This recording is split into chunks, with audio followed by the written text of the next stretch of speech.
Bismillahirrahmanirrahim. Assalamualaikum warahmatullahi wabarakatuh. Kak sembuh-sembuh, kenapa? Nah, banyak variabelnya ya. Variabel kemungkinan tak sembuhnya itu pemicunya ada yang internal, ada yang eksternal. Nah, internal berarti dari kita yang sakit, itu perlu memperhatikan apa di antaranya. Yang pertama ikhlas. Ikhlas itu luas jabarannya. Ikhlas dengan penyakitnya, seperti apapun bagaimanapun ekspresi cara kita mengekspresikan kecewa kita dengan penyakit kita, kecewa karena kita diberi penyakit, heran dengan diberi penyakit. Nah itu tetap namanya tidak ikhlas ya tidak ikhlas. Jadi kalau sudah diparingi sakit, kok bisa aku sakit aku nak ngapa-ngapain? Hilangkan pikiran itu. Kita harus berpikir, oh aku salah berarti. Mana ya kesalahanku? Oh makan ini. Oh pola hidup ini begini. Nah kalau kita sudah bagus di awal maka kita akan ikhlas dengan berikutnya. Sudah keluar uang banyak, tidak sembuh-sembuh. Nah kita ikhlas dengan biaya yang dikeluarkan. Kita ikhlas dengan banyak tau ikhlas ya. Kita berganti dari satu dokter ke dokter yang lain, dari satu terapis ke terapis yang lain. Kita tidak ikhlas. Nah, kita terus bingung. Karena kita tidak yakin ini adalah keadilan dari Allah. Bagaimana caranya supaya ikhlas? Terima ini sebagai keadilan dari Allah. Allah maha adil. Ingat, sudah setitik ya dibalasnya setitik. Inna ma'usri yusra, dipegang baik-baik. Kebaikan keburukan yang akan dibalas setimpal. Jadi ikhlaskan, maka Allah akan mendatangkan obat yang paling tepat, herbal yang paling tepat, dokter yang paling tepat, terapis yang paling tepat, yang paling barokah untuk mencapai kesembuhan itu. Terus kita ini sakit, kita sudah tidak ikhlas, kemudian ditambah kita dengan tidak peduli. Sembuh itu berarti kita mengetuk pintu-pintu langit. Berarti kita harus peduli apa yang disukai oleh Allah. Apa yang mendatangkan disukai itu kan bahasa terlalu ringan ya. Apa yang mendatangkan keridoannya itu lebih baik, lebih menghormati kepada Allah. Kita nggak peduli halal haram dalam berobat. Pokoknya berobat kita hukumi diri kita sendiri darurat. Kalau kita nggak sakit tuh, kita nggak peduli halal, maka ketika kita sakit pun juga kita nggak akan peduli. Apakah yang kita lakukan ini disukai Allah?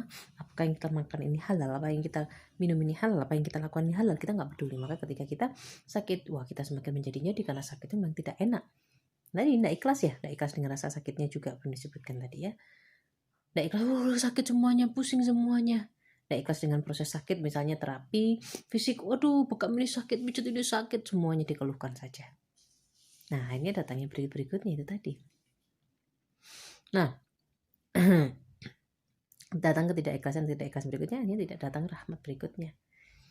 Nah termasuk itu tadi, ketika kita tidak peduli dengan ini halal atau haram, ini disukai Allah atau tidak, baik itu secara teknik, secara cara, secara pembuatan, bahan yang digunakan, nah itu kita tidak peduli.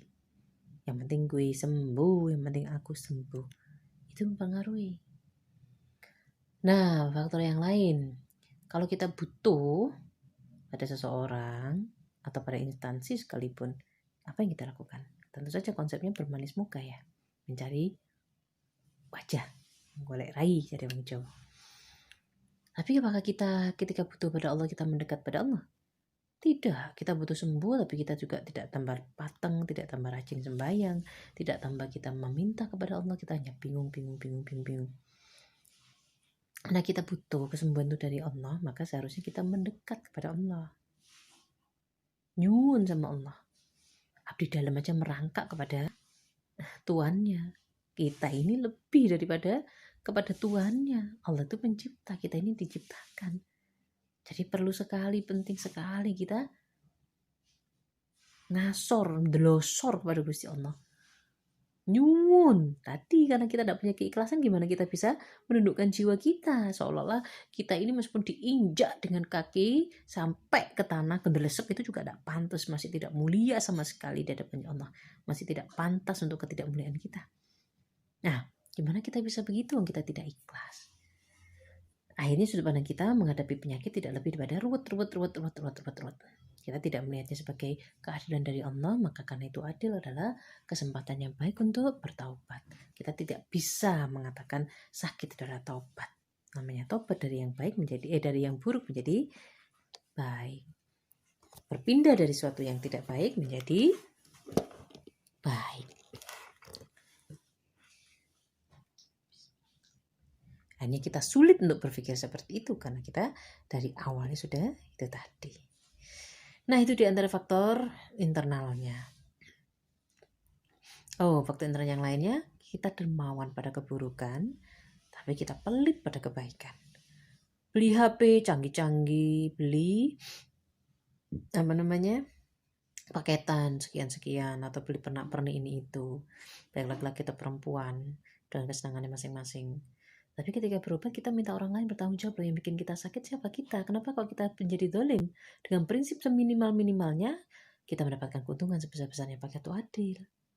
Kita ikut satu jaminan kesehatan, 1 kali bayar kita sudah dapat keuntungan yang banyak berlipat. Negara punya kewajiban sendiri kepada kita, tapi kita punya kewajiban lebih penting daripada negara, karena hidup itu adalah tentang kita, bukan tentang negara. Negara punya kewajiban untuk memberikan banyak fasilitas pada kita, tapi mari kita memperhatikan kewajiban kita sendiri saja kepada Allah, karena kita tidak dipertanggungjawabkan negara kepada Allah. Itu tidak lebih daripada urusan dunia ini. Urusan kita dunia akhirat dan kepada Allah kita sebagai pribadi. Maka penting sekali kita tidak melimpahkan tanggung jawab pada orang lain. Kita yang berbuat salah, kita yang melakukan kesalahan, kita yang menanam, kita yang memetik, ya kita yang menanggung konsekuensinya. Jadi tidak menghibahkan pada orang lain.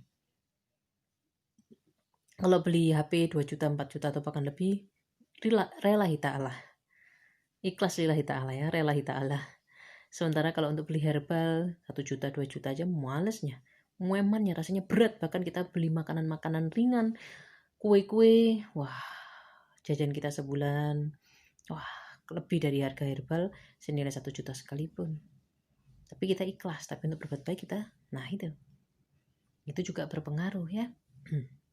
Salah dalam memahami, salah sudut pandang. Nah, berbuat baik pada diri sendiri itu tidak perlu kita infak sedekah kepada orang lain saja. Perhatikan pada diri kita sendiri. Kemudian faktor tidak sembuhnya karena tadi tidak ikhlas, akhirnya tidak menganggap sebagai tobat, maka tidak ada perubahan. Tidak mau percaya ada sebab dan akibat, hidup kita hanya tetap ngawur. Hidup kita tetap tidak ada aturannya. Tidak bisa. Hidup itu sudah aturannya. Ada yang baik, nah itu yang diikuti yang baik. Allah Maha baik, maka sudah seharusnya kita mengklasifikasikan yang baik dan tidak baik, mana yang menyehatkan dan tidak, tapi tidak mengandalkan, tidak meniatkan itu dari persepsi manusia, tapi meniatkannya dengan keyakinan Allah Maha baik. Seperti misalnya makanan bergizi, makanan bernutrisi.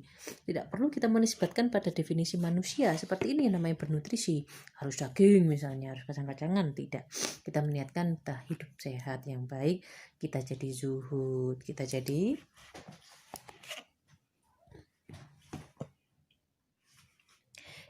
zuhud, kita jadi sabar.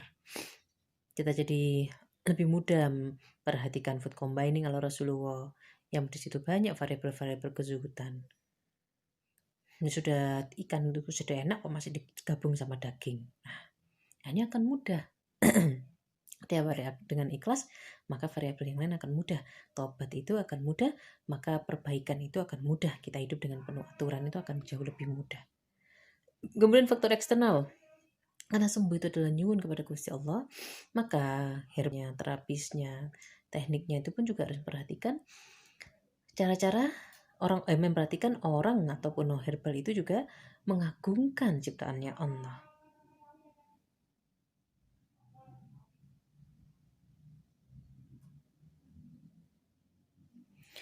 Dulu ketika masih sangat-sangat muda, ketika membaca buku apa itu ya, nah, ada serinya kok lupa, saya dulu maat ya seri keberapa atau buku yang lain, di situ membaca tentang terapis sebagai perantara kesembuhan kepada Allah. Disarankan di situ mengajak orang untuk banyak bertobat, mendekat kepada Allah, kesembuhan Allah. Namanya juga masih muda, nggak ngerti untuk apa. Nah, setelah kita bertambah umur, pengalaman hidup bertambah, oh iya lebih memahami hidup. Di situ memang pentingnya kita berobat, tapi orangnya tidak mengerti syukur, orangnya tidak mengerti. Cuman Allah melimpahkan banyak kebaikan, rahmatnya itu pada siapa saja yang dikehendaki, baik muslim ataupun non muslim. Memang kadang kesulitan mencari seorang muslim yang baik. Nah, yang perlu kita perhatikan pasti ada orang-orang muslim yang baik, yang mengedepankan kejujuran kepada Allah, sebagaimana dikatakan Rasulullah, tidak dikatakan beriman seorang sebelum lurus lisannya, hatinya, pikirannya ada. Tapi orang seperti itu memang tersembunyi. Makanya dari awal bekalnya adalah keikhlasan. Ketika sudah ikhlas, Allah pasti akan mempertemukan. Tidak harus butuh obat yang mahal, herbal yang mahal, tidak. Allah maha adil, Allah yang memberikan terbaik. Herbal-herbal ringan itu bisa jadi bekerja untuk, nah itu Allah yang mengetahui kompatibilitasnya. Ada orang kaya, dia menghabiskan banyak uangnya, pengennya sembuh pakai sedal kunir, kencur, murah-murah 60.000. Padahal dia kalau rekreasi ke sana kemari habis sekian juta bahkan puluh juta dia ikhlas. Nah, Allah yang tahu. Allah yang tahu. Herbal mana yang tepat, terapis apa yang tepat, berapa lama kesembuhannya.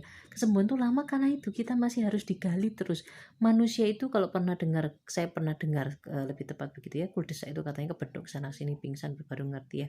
Kalau kita sudah kebentuk, kalau kita sudah terjatuh berkali-kali, barulah kita itu ikhlas. Gagal berkali-kali, berusaha ke sana, baru kita menyerah. Itu yang bikin proses sembuh itu lama, karena variabel-variabel kesembuhan tadi yang sudah disebutkan itu lama sekali. Semakin kita keras kepala, semakin kita menolak kebenaran, maka sembuh itu menjadi semakin jauh. Ini sembuh dalam arti yang luas, termasuk yang katanya bahkan mungkin belum pernah ada yang sembuh ya, cerebral palsy, autis atau sejenisnya. Nah, tadi kalau ingin sembuh, perhatikan keikhlasan. Sembuh itu adalah perjalanan taubat. Perhatikan apa yang diridhai oleh Allah, baik kita ataupun faktor eksternalnya, obatnya, herbalnya, terapisnya. Berhenti membenarkan diri sendiri bahwasanya kondisinya darurat. Benar, darurat itu ada bagi orang yang tidak mampu. Benar, darurat itu ada ketika kita tidak mampu untuk mempertahankan kewarasan, keimanan kita, keyakinan kita. Ketika itulah kita butuh sesuatu yang hanya untuk menyelamatkan hidup kita. Nah, kalau kita ingin sembuh betulan, mari kita lebih jujur kepada Allah. Kejujuran itu tidak pada manusia, tapi kejujuran itu milik kita dengan Allah.